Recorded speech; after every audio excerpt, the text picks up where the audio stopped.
Well, it's hard to really tell. And yes, I sort of regret making this frame like this in a way. In a way I do, in a way I don't.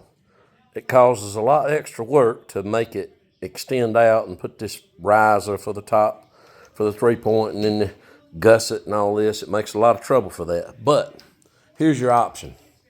If you put the unit together like this, well, let's hold the camera straight. This one's complete, ready to go, minus I haven't put the pins in it, but the 3-point pins.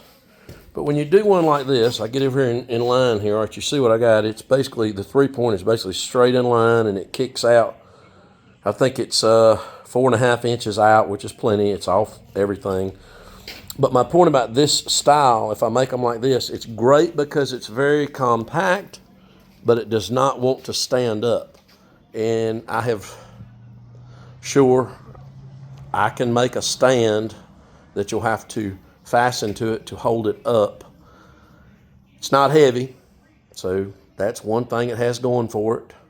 But having a stand on something to hook it up does make things a lot easier. But the way this hooks up, you're backing into it fairly close. It's a little aggravating.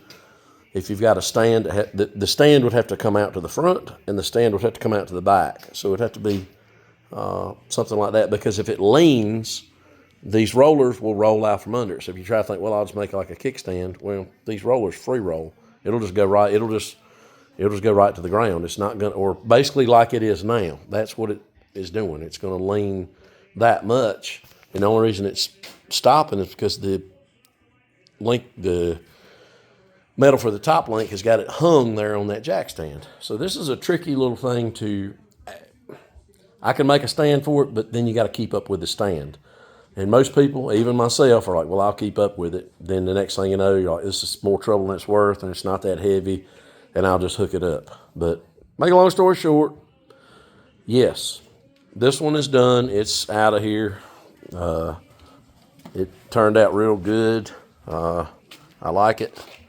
I sort of wished I had one that I could make for myself. 8-footer.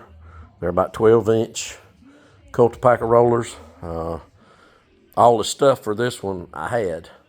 The bad part, these two back here, this was the one I started first, but then I moved over to this one because I can't get the pieces that I ordered for this one off of eBay haven't came in yet. Now this was only going to be a single roller Cultipacker. I'm going to use this one that has the 2-inch shaft for it. I've ordered the 40mm bearings for the back one.